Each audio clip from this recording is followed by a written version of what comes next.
Bonjour, bienvenue dans le studio des experts. Pendant 57 minutes, on va passer l'actualité de la semaine en revue. Alors, je peux déjà vous donner le menu. On va parler de rassemblements massifs de cyclistes, de sans-papiers à régulariser, d'un voile qui cache difficilement des désaccords au gouvernement bruxellois, du racisme chez les pompiers et aussi de la bonne marche, de la vaccination, bien sûr. Et comme toujours, nous respectons les règles sanitaires. Dès lors, nous avons 2 experts et 2 invités politiques. D'abord, du côté des experts, Philippe Lawson, journaliste à LN24 et rédacteur en chef d'un nouveau média, El Post. Bonjour. Bonjour Jean-Jacques. La dernière fois que vous êtes venu, d'ailleurs, El Post n'existait pas encore. Non, voilà. non. Donc je dis bien un nouveau média. Ouais. Et à ses côtés, Nadia Geertz, auteur notamment d'une réédition de Et toujours ce fichu voile, Saupresse de la Renaissance, et qui a participé à un ouvrage collectif sur l'islamisme, Cacher cet islamisme, à la boîte à Pandore.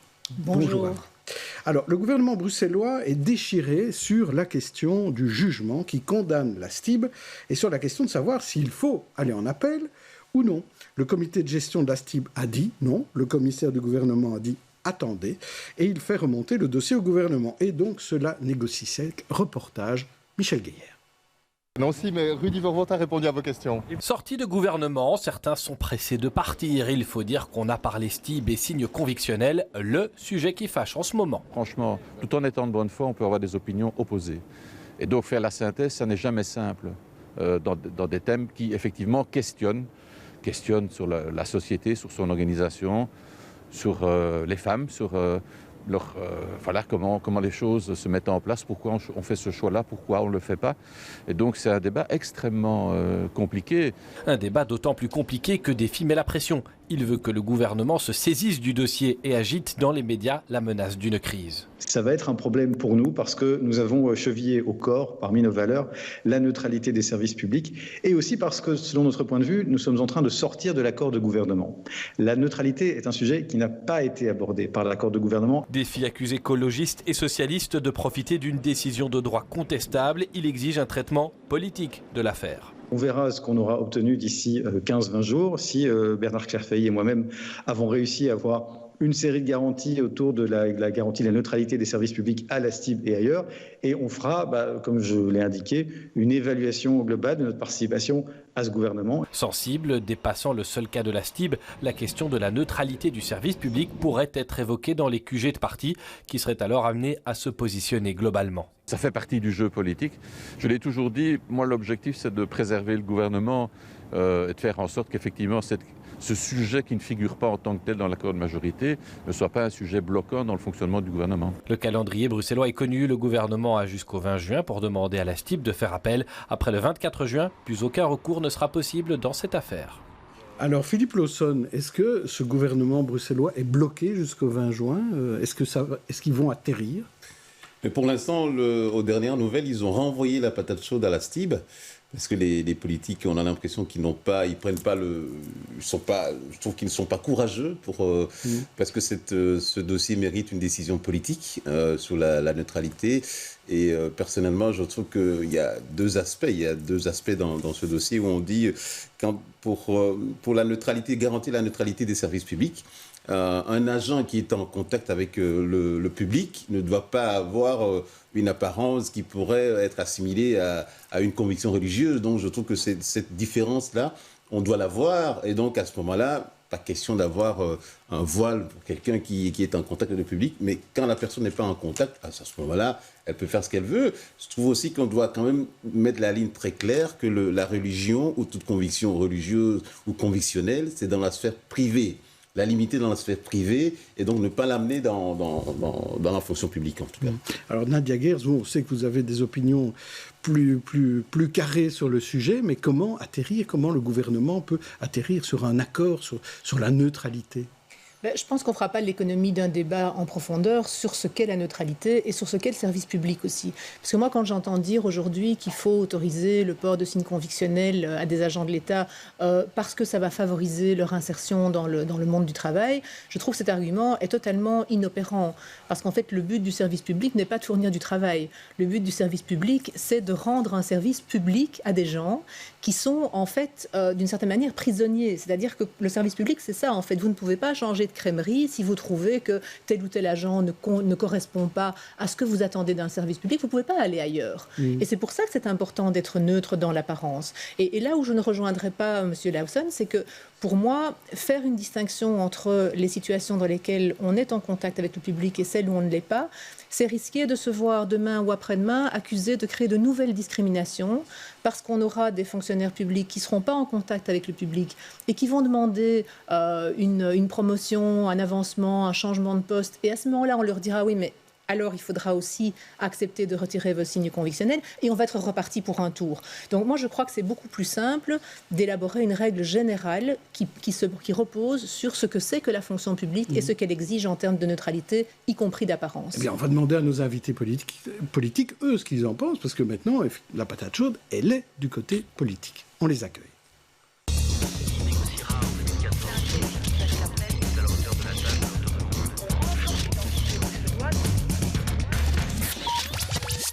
Il s'agit de 2 députés bruxellois de la majorité, pas toujours d'accord néanmoins. L'un est vice-président de la fédération bruxelloise d'un parti, le PS, l'autre était écolo avant de passer chez Défi. L'un vient du sud de la région et l'autre du centre. Bienvenue Marine Nagy, députée bruxelloise Défi, et donc de la ville de Bruxelles. Bonjour. Bonjour. Et Martin Casier à ses côtés, député bruxellois PS de Watermal-Boisfort, si je ne me trompe. C'est bien ça, bonjour. Voilà. Marine Nagy, je commence par vous. Aujourd'hui, la patate chaude, on l'a dit, elle est dans la majorité bruxelloise. Défi fait monter les enchères pour obtenir quelque chose de ses partenaires. Comment et vers quelle solution va-t-on ?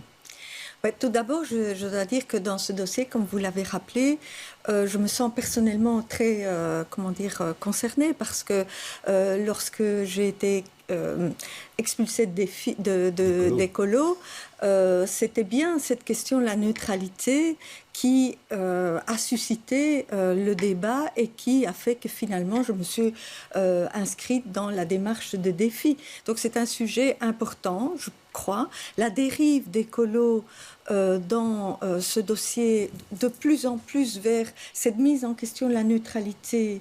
C'est-à-dire que ce qui me semble, moi, et qui m'a semblé toujours très dangereux, c'est qu'au lieu d'expliquer en termes pédagogiques que la neutralité est un principe qui permet à chacun et à chacune d'avoir ses convictions, sa religion, sa liberté de penser, mais qu'il y a une restriction à cette liberté fondamentale qui est garantie. Cette restriction, c'est la fonction publique, c'est l'État qui, lui, est neutre et ne doit pas donner l'idée qu'il prend parti pour l'un ou pour l'autre. Cette question-là doit être expliquée, doit être répétée. Et ici, nous nous trouvons dans une situation où finalement le débat est pratiquement impossible parce qu'on va partout dire voilà, c'est une question liée à un seul signe convictionnel qui est le port du voile, du côté de la STIB, qui par ailleurs est une société qui a fait preuve pendant plus de 20 ans d'une politique d'inclusion, oui, mais en dehors de ce très constat, importante. Comment est-ce que le gouvernement va atterrir ? Parce que Défi est dans la majorité. Écolo a donné son opinion. Le PS, on verra ce que nous dira Martin Casier. Mais comment vous comptez trouver un accord entre partenaires ? Alors, François de Smet l'a dit, et je pense... Enfin, moi, je me retrouve vraiment bien dans la manière dont François de Smet s'exprime, parce que sur cette question-là, il est quelqu'un qui est pondéré, mais ferme dans les principes. Donc nous rappelons que la neutralité est un élément essentiel pour la bonne marche de l'État et pour le vivre ensemble. Et donc il faudra, d'une manière ou d'une autre, que le gouvernement trouve une solution pour rappeler ce principe. Alors, je ne veux pas ici donner des exclusives ou de dire des choses qui vont rendre cet équilibre difficile à trouver. Pour vous, il y a moyen de trouver un équilibre. Mais je pense que Défi a été très clair. Ce que nous voulons, c'est que la neutralité reste un élément essentiel de la fonction publique en région de Bruxelles-Capitale. Martin Casier, vous avez entendu ce que dit Marie Nagy. Est-ce qu'il est possible de trouver un accord au sein du gouvernement et quelle sera la position du PS ? Écoutez, moi je crois d'abord, si on veut trouver un accord, on doit absolument quitter la logique de polarisation à l'extrême qu'on est en train de vivre, parce qu'elle est mauvaise politiquement pour réussir à trouver un compromis, mais elle est aussi mauvaise pour la société. On est en train de renforcer les fossés au sein de la société, parce que c'est un débat, évidemment, qui traverse l'ensemble de notre société. Je crois que il traverse le PS aussi. Et qui traverse bien sûr le PS, j'y reviendrai. Il n'y a aucune difficulté à admettre que c'est une question sur laquelle on est en débat. Et je crois qu'on est en débat pour une bonne et simple raison. À la gauche de l'échiquier politique, la laïcité, elle a toujours été vue comme aussi une logique de renversement des dominants sur les dominés, de l'égalité des citoyens vis-à-vis d'une église, vis-à-vis des églises, vis-à-vis de l'institution de l'église qui dominait tout un ensemble du pan de la vie civile. Cet élément-là était évidemment un élément qui tenait profondément à la gauche, parce qu'elle permettait d'assurer l'égalité des citoyens vis-à-vis des services qui sont rendus, vis-à-vis des services qu'ils peuvent avoir de l'État. Aujourd'hui, la question est quand même un peu différente. C'est là aussi pour lequel la gauche peut s'interroger sur comment faire évoluer la réflexion, parce qu'on n'est plus dans une situation des mêmes dominés sur les mêmes dominants. Et ça, je crois que c'est une question qu'on doit quand même largement intégrer dans la réflexion, et c'est pour ça qu'à gauche de l'échiquier politique, oui, on débat. Et oui, on a une réflexion, le PS est en train d'avoir des groupes de travail qui travaillent sur cet élément-là, et je crois que c'est légitime. C'est singulièrement légitime parce qu'aujourd'hui, la manière dont certains veulent aborder la question n'est plus automatiquement celui de la question de la protection des minorités par rapport à des dominants. Et je crois que ça, c'est un élément qui justifie largement que ça se débatte. Pour le reste, je crois aussi qu'il faut bien savoir de quoi on parle. Parce qu'en fait, tantôt on parle de laïcité, tantôt on parle de neutralité. Ce ne sont pas exactement les mêmes concepts. Ils ne recouvrent pas exactement la même chose. Pour le clarifier, peut-être en quelques mots, sur la question de la laïcité, c'est en fait un principe très simple. C'est un principe juridique de séparation de l'institution de l'Église et de l'institution de l'État. Ça clarifie les choses de manière très très claire. C'est-à-dire que d'aucune manière, l'institution de l'Église ne peut avoir d'influence sur l'institution de l'État, et ça pour assurer l'égalité des citoyens de leur traitement. La question de la neutralité est un petit peu différente, parce que est-ce qu'on s'entend réellement sur ce que c'est qu'être la neutralité tous ? Est-ce que c'est un élément constant à travers le temps ?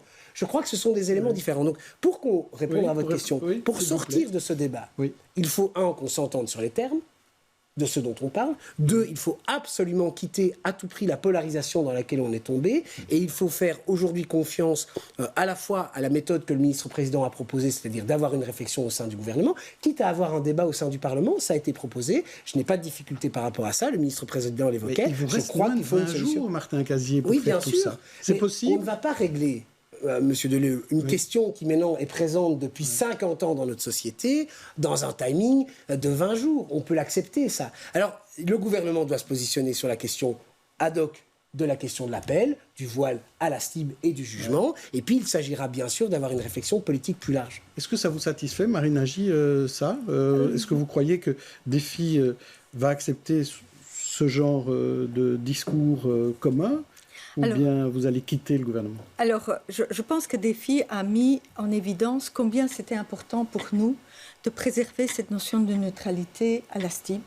Et c'est un élément que les autres partenaires ont entendu, je pense, et doivent prendre en considération dans le débat qui est celui qui va venir. Donc, il y a une question très importante parce que dans la définition que Martin donnait, il y a une chose sur laquelle je suis d'accord. Effectivement, la neutralité, c'était aussi un élément qui permettait à des gens qui étaient sous la coupe d'une croyance ou d'être quelque part protégés par un État qui, lui, n'imposait rien, permettait justement que chacun puisse continuer dans sa vie privée et dans l'espace public et dans le secteur privé à exprimer ses convictions, mais qui disait l'État finalement se retire de ça et permet justement cette liberté et cette protection des minorités. Et ça reste un élément qui est toujours vrai. Et peut-être que ce qui a manqué, je suis d'accord que là, il y a un débat qui manque, c'est une proposition que DEFI défend également, qui est celle d'inscrire le principe de laïcité dans la Constitution. Nous nous battons depuis des années pour que ce soit le cas. Il n'y a pas de majorité, mais je pense qu'il faut le rappeler. Non plus, il faut le rappeler et il faut aussi que ce soit... Mais ça ne va pas résoudre le problème du gouvernement bruxellois. Nadia Geerts. Oui, alors ne comptez pas sur moi pour résoudre le problème du gouvernement bruxellois. Simplement, ils n'attendent que vous pourtant. Je suis à leur disposition pour les aider. Mais moi, ça irait vite. Ce serait l'introduction effectivement de la laïcité dans la Constitution belge. Mais plus sérieusement, aussi pour revenir sur ce que Martin disait, je pense qu'il y a une difficulté qui est vécue aujourd'hui, me semble-t-il, à gauche, c'est qu'on fonctionne toujours avec ce logiciel des damnés de la terre. Qui sont les damnés de la terre qu'il faut évidemment protéger quand on est de gauche. Et ce logiciel-là ne permet pas de rendre compte d'un nouveau phénomène qui est un cléricalisme qui vient non plus effectivement du pape, des évêques, des puissants, des riches, des nantis, blancs, etc. Donc total confort, si je puis dire, quand on est de gauche, mais qui a aussi un cléricalisme qui vient d'en bas. Et qui vient parfois des classes populaires, etc. Et donc ce n'est pas au fond parce qu'on est musulman qu'on est nécessairement discriminé. On peut être à la fois discriminé parce que de confession musulmane à certains moments et en même temps discriminant soi-même parce qu'on véhicule une vision rétrograde de la religion qui, si on la laisse faire, finira, je dirais, par pénétrer des couches de plus en plus larges de la société. Nadia Geerts, est-ce que notre société n'a pas changé ? Est-ce qu'il ne faut pas, quelque part, malgré tout, un peu ouvrir le service public pour être diversifié ? Notre société est-ce qu'on ne peut pas ouverte. avoir neutralité et diversité ? Alors, je crois que c'est un piège aussi, un piège conceptuel d'associer neutralité et diversité, comme si finalement exiger la neutralité, c'était refuser la diversité. Je ne suis pas sûre que l'islam politique qu'on voit grandir soit partisan de la diversité. Il faut arrêter de rigoler 2 minutes. La diversité, c'est justement le brassage. Et le brassage, c'est tout ce que cherche à éviter à tout prix à la fois l'extrême droite et l'islamisme. Donc, les sociétés de brassage, ce sont des sociétés en général qui sont des sociétés laïques, en fait, où on accepte que finalement la religion n'est pas tout de nous et qu'on peut se côtoyer, qu'on peut vivre ensemble, qu'on peut même faire des enfants ensemble, etc. Ce sont des sociétés qui fonctionnent très bien parce qu'on a accepté qu'au fond, on ne se déterminait pas uniquement par nos convictions religieuses. Et donc, l'enfermement dans la différence et dans l'unique prisme du religieux, en fait, suscite de la ghettoisation au lieu de lutter contre cette ghettoisation. Moi, il y a quelque chose que M. Casier a dit tout à l'heure qui me semble une bonne approche, c'est-à-dire, pour l'instant, dans l'immédiat, la priorité, c'est de régler le dossier de la STIB. Et donc, au niveau de la STIB, moi, je vois que par rapport aux autres sociétés de transport en commun, la question, elle est bien réglée. Au TEC, par exemple, il y a une charte de la diversité qui empêche d'avoir des signes convictionnels au sein de l'entreprise. Et c'est clair, tout le monde l'accepte et tout ceux qui viennent travailler l'acceptent. C'est la même chose à la SNCB où l'uniforme permet de ne pas avoir des signes convictionnels. Même chose, c'est de l'un. Donc, on peut régler la question rapidement. La difficulté ici, c'est que la STIB, Mme Nagy l'a dit tout à l'heure, la STIB est une société qui a vraiment milité pour la diversité et l'inclusion des communautés à son sein. Et le jugement qui est tombé aujourd'hui pour la STIB, je trouve que c'est un jugement qui condamne la PUP pour de mauvaises raisons. Donc, aller en appel, pour moi, c'est normal que la STIB aille en appel. Alors, je laisse un dernier mot de conclusion à Marie Nagy, puis on passe à un autre chapitre. Oui, parce que l'exemple de la STIB est le contre-exemple de ce que disait Martin.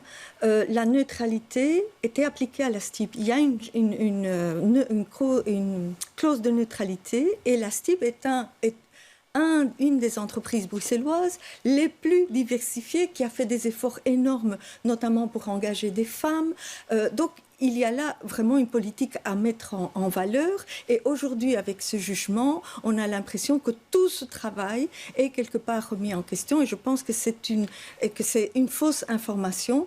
Il y a aussi beaucoup de femmes qui arrivent, enlèvent leur voile, le remettent en sortant. Et ça, on en parle trop peu, mais c'est aussi une réalité à la STIB. Et je crois que ces genres de choses doivent nous amener à une réflexion un peu plus complexe et un peu plus en tout cas, vous êtes profondeur. d'accord là-dessus qu'il faut avoir une réflexion. Un élément, je pense, intéressant, c'est que justement, si on doit être dans cette complexité et dans la finesse des choses, je crois qu'on doit aussi arrêter d'imaginer que le voile serait l'image de l'islam politique ou de l'islam radical. Je crois qu'il y a là quand même beaucoup de nuances à apporter. Là, dans vous ce débat, lancez c'est tout un autre débat. Non, bien sûr, mais c'est parce que je veux répondre. Il y a d'autres sujets. On ne peut pas réduire le débat à ce point-là. Je promets qu'on aura un sujet là-dessus et peut-être qu'on y reviendra tout à l'heure si on parle de Georges d'Allemagne. Alors, mais maintenant, passons à un autre sujet, au racisme chez les pompiers. C'est ce qui ressort d'un rapport d'UNIA qui était présenté d'ailleurs en commission au Parlement bruxellois. Il a été dévoilé par le journal Le Soir cette semaine. La hiérarchie du SIAMU n'apprécie pas. Réaction du commandant second Pierre Menu. il y a des choses qui sont dans ce rapport Dounia qui ne sont pas contextualisées, qui ne sont pas mises notamment dans une ligne du temps. Et certains des faits qui sont mis en évidence sont des faits qui étaient connus, mais qui remontent parfois à très loin, à 10, 15 ans. Ce n'est pas pour dédouaner le service, et ce n'est pas parce que ça a 10, 15 ans que c'est plus acceptable, mais ce sont des faits qui sont relatés aujourd'hui, mais qui ne font pas état du chemin qui a été parcouru dans ces 10 à 15 ans. Une sensibilisation et une formation qui est prévue. Bon, il y a déjà des sessions qui ont eu lieu dans le passé, mais ça va être beaucoup plus systématisé dans les recyclages de nos agents, des formations à la diversité.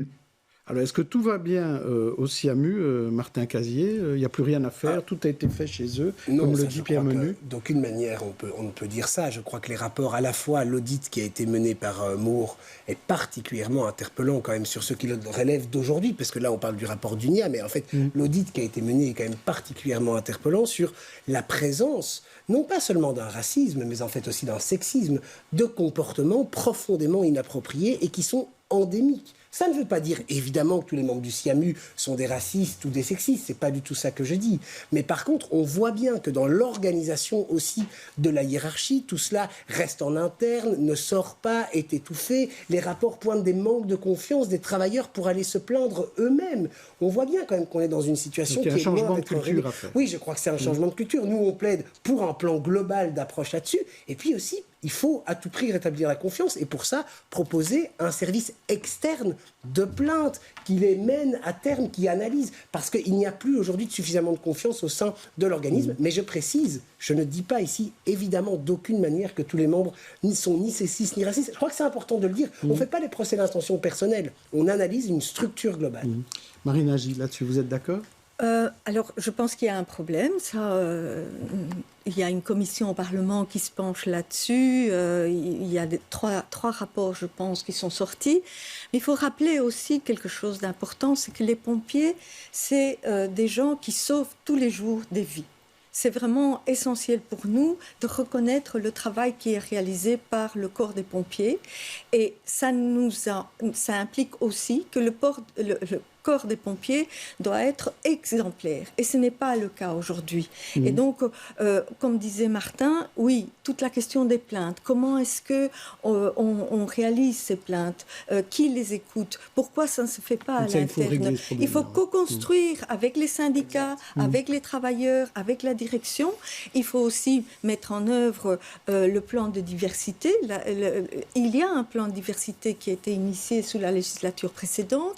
Il y a une première il y a des signes convictionnels chez les pompiers? Non, mais il y a par exemple pour les femmes, il y a 10 femmes qui sont pompières. Et il y a eu une attention particulière à créer des infrastructures adéquates pour changer cette culture d'entreprise. Il y a le même problème à la STIB aussi, sur ce genre de changer cette culture d'entreprise. Nadia Guet. Mais oui, moi j'ai lu cet article du soir. C'est vrai qu'il y a des comportements qui sont décrits qui sont absolument abjects. Enfin, et évidemment que ça témoigne d'un problème. Mais je voulais revenir à ce qu'on disait juste avant. Vous savez, moi, ce qui m'inquiète, c'est qu'aujourd'hui, on en soit à mettre sur le même pied des choses comme ça, qui sont de véritables discriminations, qui sont des comportements absolument scandaleux et tout à fait condamnables, avec justement des règlements de travail qui interdisent le port de signes convictionnels et qui n'ont rien de discriminatoire. Bon, moi, c'est ça qui m'inquiète aujourd'hui dans l'évolution des choses, c'est que j'ai l'impression que les discours de certains visent consciemment ou non, je ne sais pas, mais en tout cas à mettre sur le même pied des choses qui n'ont absolument rien à voir avec les unes avec les autres, ce qui fait qu'il devient très compliqué d'avoir un langage commun. Une discrimination, c'est une volonté délibérée d'exclure une catégorie de la population pour un critère quelconque et arbitraire, c'est-à-dire qui n'a aucune pertinence.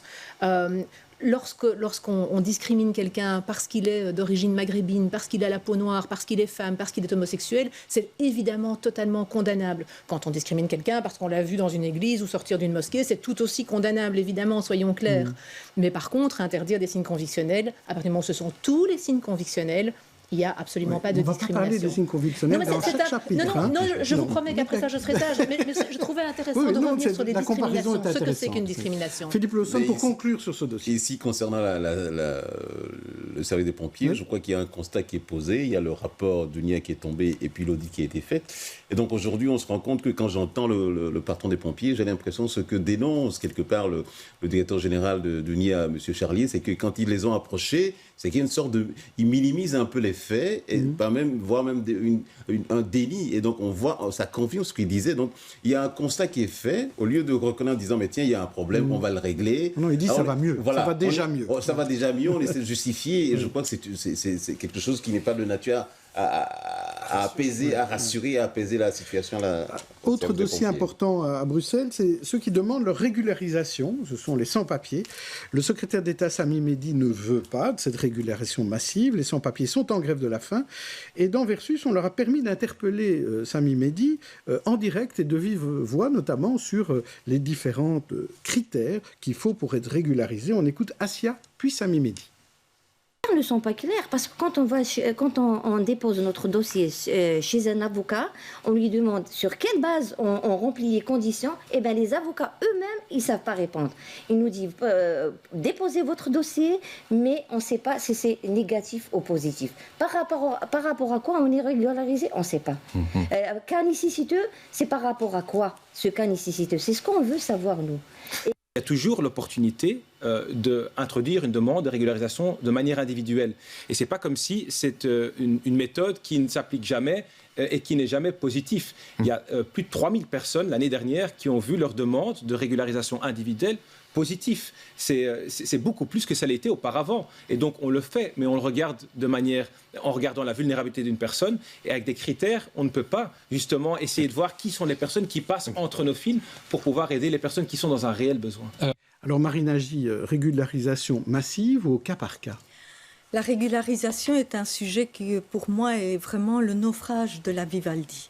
C'est-à-dire qu'après beaucoup de promesses, rien n'est sorti. Or, tous ceux qui traitent ce dossier ou qui suivent ce dossier depuis des années savent qu'il faut des critères. La dame a raison, il faut des critères clairs pour pouvoir décider dans quel cas les personnes ont droit à un titre de séjour parce qu'elles ont travaillé, parce qu'elles ont plus de 5 ans de vie en Belgique, parce qu'ils ont des enfants scolarisés en Belgique, etc.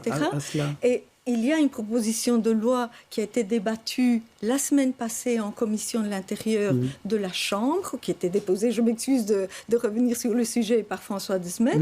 C'était une proposition qui n'est pas une régularisation massive que certains craignent, mais des critères avec des possibilités d'appel, etc. Elle a été rejetée.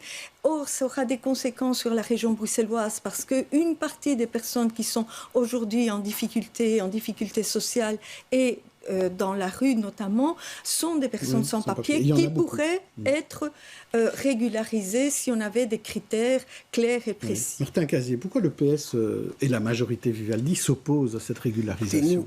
Au niveau du PS, on a toujours été très clair. Donc notre demande, en fait, rejoint exactement ce que dit Madame Nagy, c'est-à-dire des critères clairs, retrouver... Ce que dit Madame à l'interview, c'est la situation dans laquelle on est depuis... alors pourquoi c'est pas réglé si vous êtes d'accord? Il ne vous aura pas échappé, Monsieur Jean-Jacques Deleu, que nous ne sommes pas tout seuls au sein du gouvernement fédéral.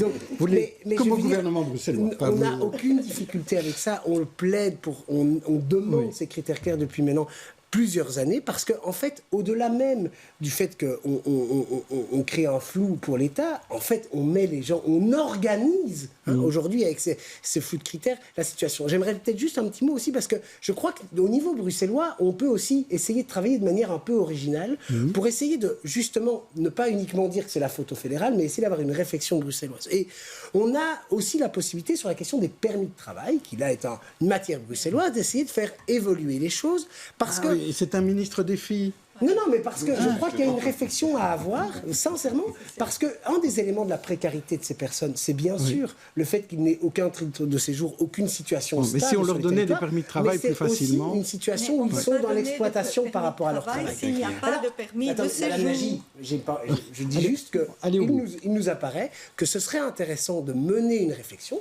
ne suis pas en train de dire qu'il faut tout renverser, mais je crois qu'on a aussi une responsabilité à mener cette réflexion au niveau bruxellois. Donc à inverser cela. Oui, je vous laisse 30 secondes et après Philippe Lawson, et on passe à autre chose. Claire Failly, qui a été interpellée sur ce sujet, a rappelé, que pour donner un permis de travail, il faut un permis de séjour, c'est concomitant, et 2, qu'il est ouvert à cette réflexion-là, bien évidemment, puisque vous avez plein de réflexions c'est quelque chose qui est important pour Bruxelles, pour les Bruxellois et pour beaucoup de personnes, mais le vrai nœud, c'est au fédéral, et c'est une occasion manquée de la Vivaldi, ça il faut le reconnaître. Philippe Lawson. Moi je crois qu'en fait on fait de l'électoralisme avec la vie des gens quand on parle de la régularisation, parce que à partir du moment où on aura des critères clairs, la question de la régularisation massive ne va plus se poser.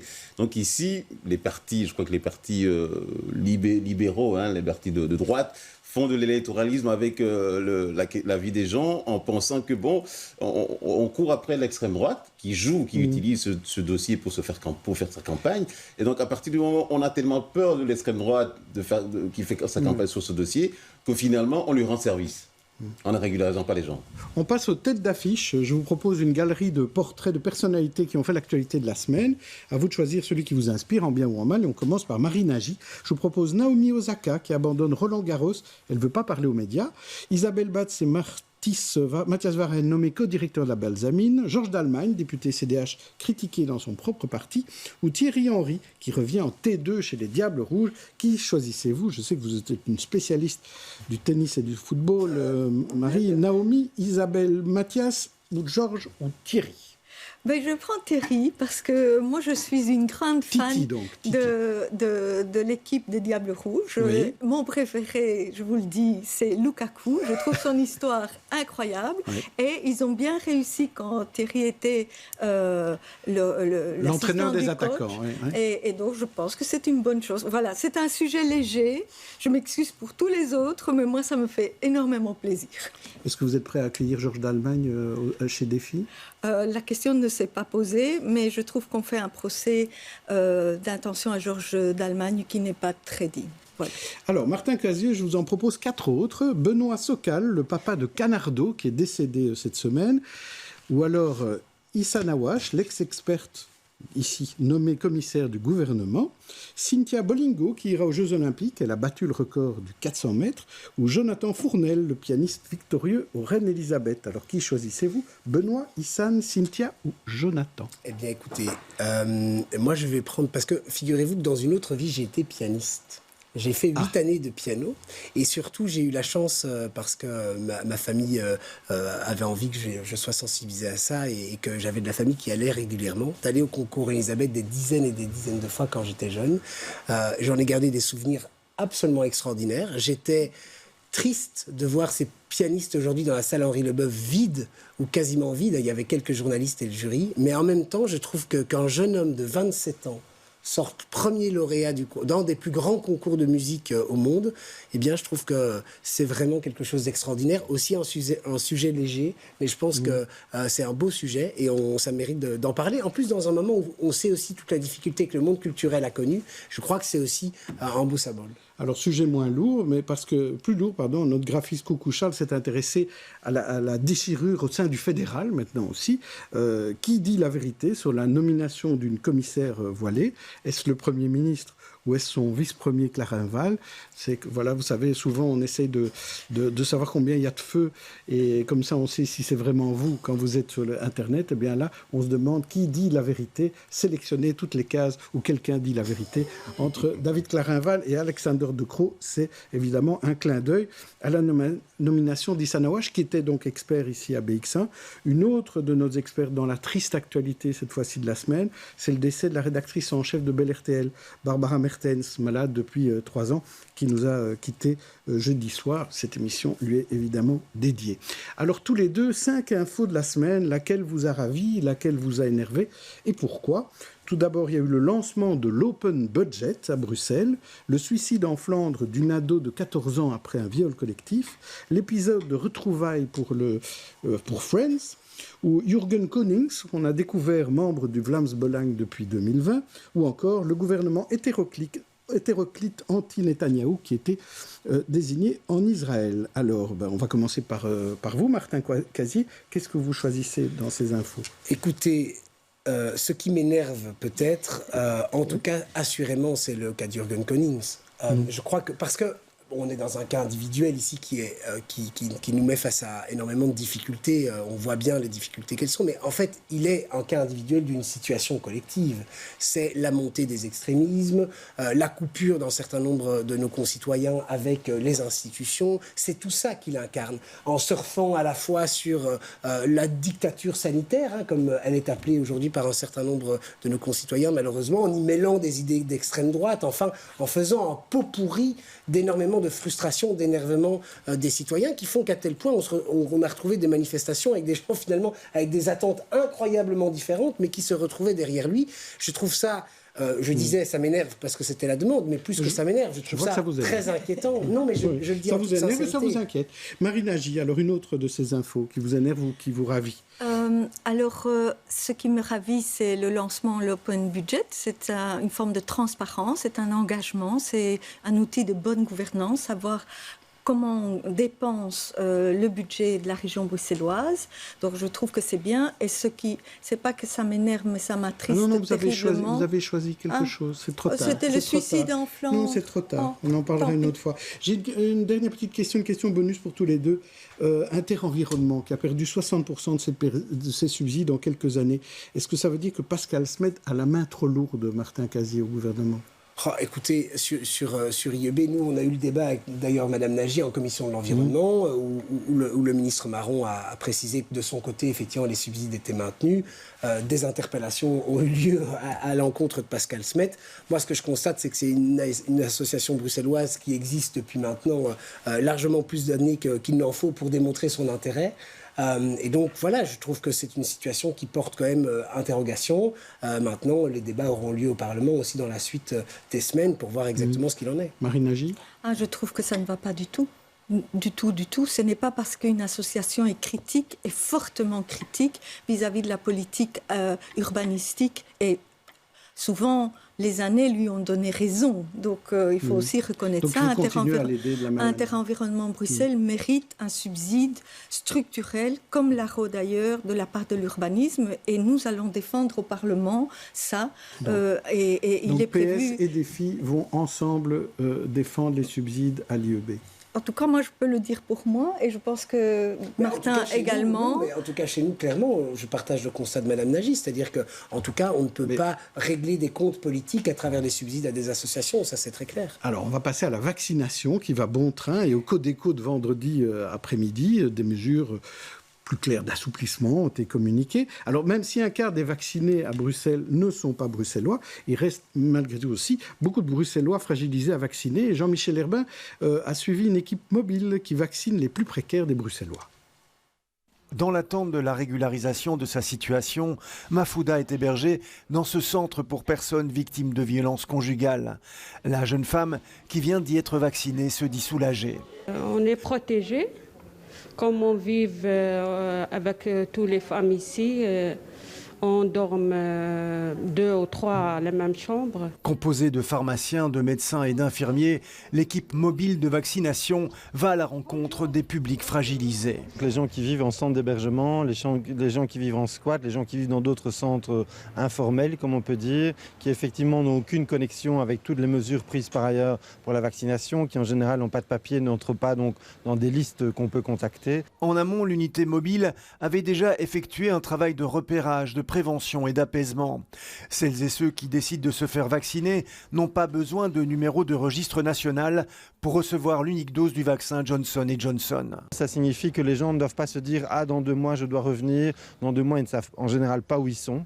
Ils sont évidemment dans une logique, la plupart du temps, une logique de survie, une logique de « Qu'est-ce que je vais manger ce soir ? Qu'est-ce que je vais boire ?» Depuis son lancement il y a 15 jours, le consortium réunissant Médecins du Monde, Médecins sans frontières, la Croix-Rouge et le SAMU social a déjà vacciné 250 personnes en difficulté. Il reste encore 5000 doses à injecter via ce dispositif financé par la Commission communautaire commune. Alors Martin Casier, 250 personnes, c'est pas encore beaucoup. On se rend compte qu'à Bruxelles, sur un type de public, on est vraiment très en retard. Oui, vous avez raison. Et on a interpellé des dizaines et des dizaines de fois le ministre Marron, parce qu'ici on voit le cas d'une dame qui est sans papier et qui effectivement ne sait pas où se tourner, mais il y a plein d'autres publics fragilisés, c'est ce que disait monsieur dans le cadre de l'interview. On est intervenu des dizaines de fois pour demander au ministre Marron d'accélérer toute cette partie d'équipe mobile. C'est vrai qu'il faut quand même dire que la nécessité de l'accès au vaccin Johnson & Johnson était absolument essentielle, puisque une dose.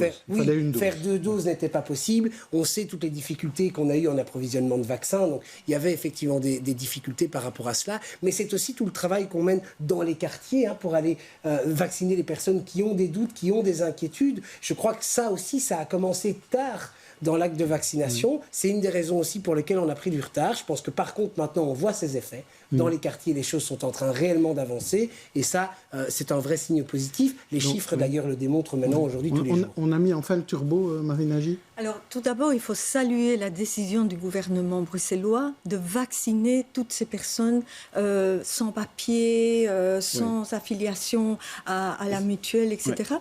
Pour des raisons humanitaires, mais aussi pour des raisons de santé publique. Je veux dire, plus on sera vacciné, mieux on va lutter contre la pandémie.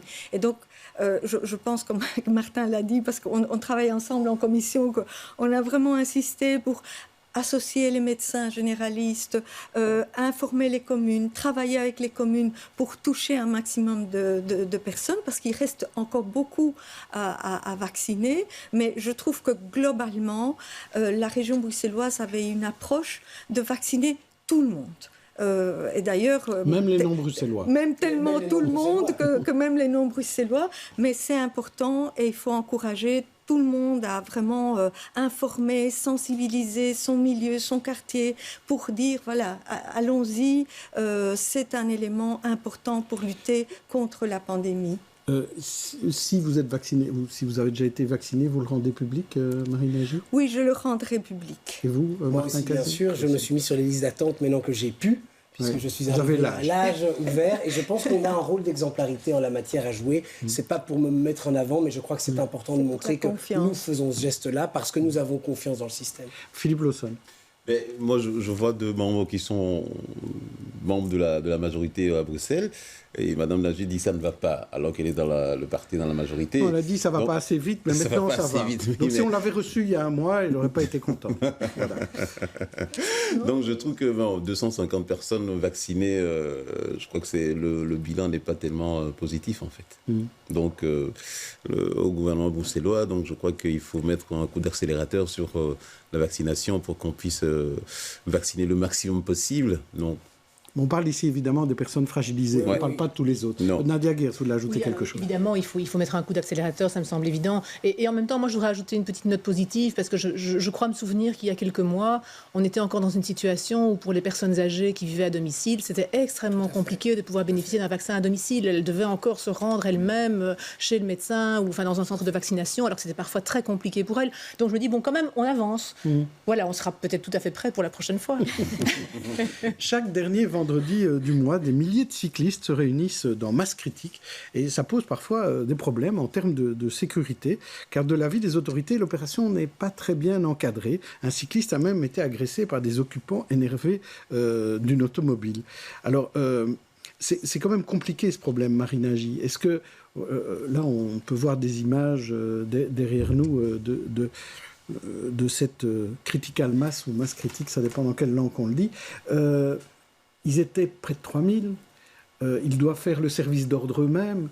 Est-ce qu'on ne peut pas encadrer ça un peu mieux, Marine Nagy ? Mais le bourgmestre de la ville s'est engagé à effectivement prendre langue avec les organisateurs pour assurer une meilleure sécurité. C'est un gros événement. C'est un événement plutôt festif et plutôt convivial. Alors le rapport entre automobilistes et cyclistes, je pense qu'il doit être un peu apaisé parce qu'il y a trop d'opposition. Or, chacun a sa place dans l'espace public, mais il faut reconnaître que les cyclistes doivent aujourd'hui gagner un petit peu de place par rapport à des années avant, et je crois que ça se fait, la politique va dans ce sens-là, et les automobilistes peut-être pourraient aussi avoir une approche un petit peu plus détendue du partage de l'espace public avec les cyclistes. Mais ce qui est vrai, c'est que la question a été évoquée au Conseil communal de la ville de Bruxelles, et qu'il y a un engagement pour essayer d'éviter évidemment ces genres d'accrochage et d'avoir une meilleure concertation entre les organisateurs et la ville. Mais globalement, c'est un moment, pour les cyclistes, c'est un moment vraiment jouissif de se dire, et festif. Et il y a des enfants, il y a des personnes, il y a toutes sortes de personnes, et ça rend parfois les choses un petit peu peut-être plus... un petit peu nerveuse. Alors, Martin Casier, vous disiez tout à l'heure que vous étiez pianiste quand vous étiez plus petit. Est-ce que vous êtes aussi cycliste et automobiliste aussi? Alors, je suis... Parce que est-ce qu'on est différent quand on est sur son vélo ou dans sa voiture? Je crois qu'on a toujours un comportement un peu différent, parce qu'au moment où on est dans un type de déplacement, on pense effectivement plus à ce moment-là, à cela. On comprend mieux l'autre. Exactement. Mais moi, je suis effectivement un multimodaliste, dirais-je, puisque des transports en commun à la voiture partagée, j'ai pas de voiture, mais à la voiture partagée ou au vélo, et j'utilise tous les moyens de transport. Je crois que... Allez, Critical Mass, c'est quoi l'objectif? Parce que Madame Nagy parle d'un événement festif, et c'est vrai, j'y suis de temps en temps, et c'est particulièrement agréable, mais c'est aussi l'occasion surtout de montrer que, en fait, les cyclistes ont besoin de plus de place dans la ville. Qu'il y a eu, et Bruxelles, il faut quand même pouvoir le dire, a pris singulièrement du retard dans le passé. Je crois qu'on a vraiment fait un virage aujourd'hui, et ce qu'il faut pour réussir à apaiser l'ensemble de ces relations, c'est finalement mieux partager l'espace public. C'est ça qui est mis en évidence. Je crois qu'on doit y arriver. Pour le reste, c'est une manifestation comme une autre, et les manifestations, elles doivent être encadrées pour que tout se passe au mieux, tout simplement. Je crois qu'il ne faut pas chercher là d'autres éléments. Nadia Geert. Oui, moi je pense que le maître mot, c'est la pédagogie, comme souvent. Je suis effectivement aussi atterrée par l'agressivité dont les automobilistes font parfois preuve. J'en ai encore été la victime hier, où je me suis fait agresser par un automobiliste très énervé qui a démarré en trombe à côté de moi en me faisant un doigt d'honneur, en me mettant vraiment en danger. Je veux dire, il était vraiment à 10 cm de moi. Et c'est quelque chose que je ne comprends pas. Je me dis, mais qu'est-ce qui se passe dans la tête de ces automobilistes pour avoir une telle haine vis-à-vis des cyclistes? Et alors je me souviens, dans le même genre que cette manifestation, il y avait avant, je ne sais pas si ça existe encore, des manifestations cyclonudistas. Que moi je trouvais très intéressantes pour mettre l'accent justement sur le caractère fragile du cycliste. Je veux dire, le cycliste est un usager faible. Je veux dire, sur son vélo, on est tout nu. Parfois symboliquement, parfois réellement, c'est plus rare. Mais je crois que c'est vraiment important de faire passer ce message qu'on n'est pas à l'abri derrière une carapace de tôle qui nous protège. Je veux dire, la moindre chute peut être extrêmement dangereuse. Et je pense qu'il faut vraiment travailler sur la communication de ce message-là, même si parfois en tant que cycliste, on est trop lent, on embête les automobilistes, on les ralentit un petit peu. Il y a parfois des cyclistes agressifs. C'est vrai, mais c'est aussi grâce au fait qu'il y a plus de cyclistes que les automobilistes roulent plus vite, quand même. Parce qu'il y a moins de voitures aussi.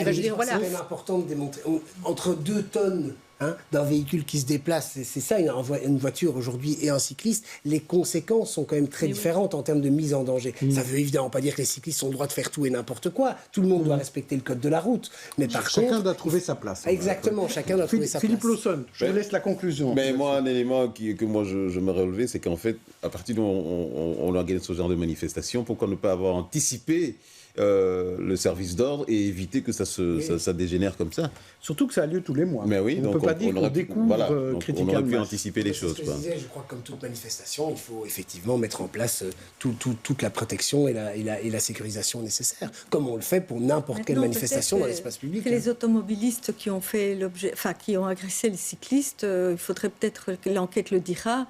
Quel genre de personne c'est? Parce que passer à l'acte comme ça... Nous avons eu beaucoup de témoignages d'automobilistes énervés, effectivement, et de cyclistes qui avaient peur aussi pour leur sécurité. Donc, de toute façon... C'est vrai, il faut se parler, il faut se respecter, il faut être poli, respecter l'autre. Comme sur un plateau de télévision, il faut être poli et se respecter. Et d'ailleurs, je ne l'ai pas dit, je voulais remercier Marie Nagy qui a accepté de venir comme ça au pied levé à moins de 24 heures de l'émission pour remplacer Barbara de Radiguez, qui n'est pas des nôtres aujourd'hui. Alors, on va terminer avec nos coups de cœur.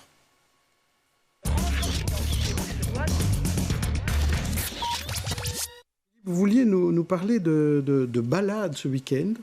Oui, en fait, ça commence aujourd'hui, c'est la semaine bio. Donc, découverte, sensibilisation aux produits bio, et puis sensibiliser aussi les consommateurs et les agriculteurs, mettre en avant cette agriculture bio qui fait du bien, qui apporte de la nourriture saine. Et donc, c'est une semaine qui commence aujourd'hui jusqu'au 13 juin. C'est ce que je voulais mettre en avant. Oui, très bien. Donc, une balade à faire chez les fermiers bio. Il n'y en a pas des masses à Bruxelles, mais il y a par contre beaucoup de distributeurs bio à Bruxelles. Et vous, Nadia Geert, vous vouliez parler d'un groupe musical. On va peut-être l'écouter d'abord. Oui. Et vous en parlez ensuite. T'as plus ton voile, qu'il dit, elle dit qui, il dit toi, elle dit moi, il dit oui, elle dit non, j'ai plus de voile, et alors il dit bah, on voit tes cheveux, qu'il dit, elle dit ah, il dit oui, elle dit et, il dit bah, et alors ils sont gras, il dit non, c'est pas ça. Alors elle dit, tu sais, tu commences à me gonfler, je veux bien croire en ton Dieu, mais il m'a fait des cheveux, alors pourquoi je les cacherais? Tu portes un jean, qu'il dit, elle dit qui, il dit toi, elle dit moi, il dit oui, elle dit oui, je porte un jean, et alors il dit bah. Vous avez gardé votre sujet, mais en chanson, je vous félicite. On me reproche souvent d'avoir un petit côté obsessionnel. Oui, c'est ça. Je l'assume tout à fait. Alors, ça s'appelle Les Goguettes. Mais oui, alors, bon, évidemment, j'ai choisi cette chanson-là parce qu'elle entrait tout à fait dans le cadre de mes préoccupations du moment, un moment qui dure, me direz-vous, mais aussi parce que c'est une des joies du confinement, en fait, c'est que j'ai eu l'occasion de découvrir ce groupe que je n'aurais jamais été écouté dans son cabaret à Paris. Et puis là, évidemment, le surf aidant, j'ai découvert ce petit bijou, franchement. Donc les Goguettes, c'est un groupe français, donc 3 hommes, une femme, qui reprennent tous des classiques de la chanson française en y accolant des nouvelles paroles qui sont souvent extrêmement drôles. C'est extrêmement bien fait. Ce sont des musiciens talentueux, des humoristes hors pair. Vraiment, je vous conseille d'aller vous amuser, mais prenez le temps parce qu'une fois qu'on commence, on n'arrête plus. Et alors, oui.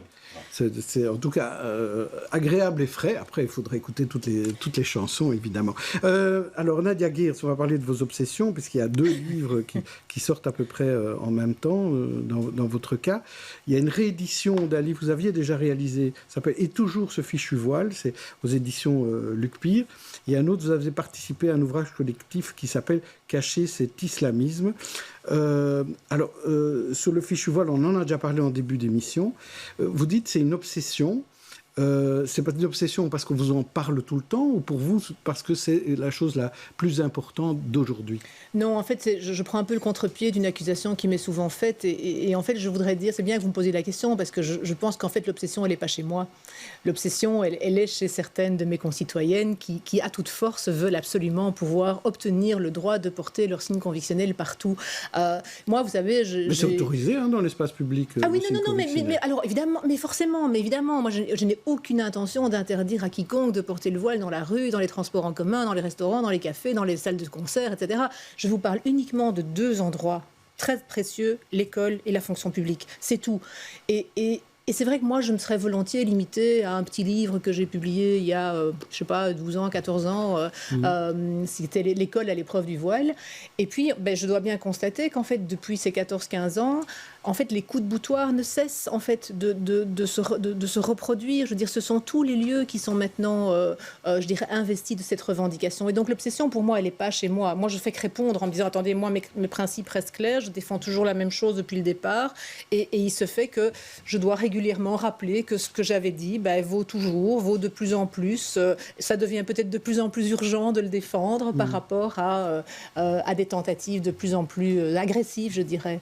On avait parlé ici justement de menaces que vous aviez connues. Oui. Au moment, vous étiez enseignante. Est-ce qu'en septembre, vous serez encore enseignante dans une école supérieure? Non. Alors non, évidemment, c'est aussi une des raisons pour lesquelles j'ai publié ces 2 livres. C'est parce que dans mon histoire personnelle, je crois qu'aujourd'hui, je suis arrivée à la conclusion que défendre la neutralité des services publics et défendre un enseignement public laïque, c'est quelque chose qui, d'abord, ne me fait pas que des amis, ça je le savais déjà, mais qui finalement aboutit à faire de moi une espèce d'extrémiste, de radical, d'infréquentable, alors qu'à mes propres yeux, les radicaux, les infréquentables, ils ne sont pas de mon côté, ils sont en face, en fait. Et ça, c'est un terrible constat pour moi, c'est de me dire, voilà, ma ligne, c'est une ligne profondément démocratique, républicaine, humaniste, laïque. Alors, on peut ne pas être d'accord. Mais pas royaliste, Non, républicaine, je l'ai bien dit. Oui. Je l'assume.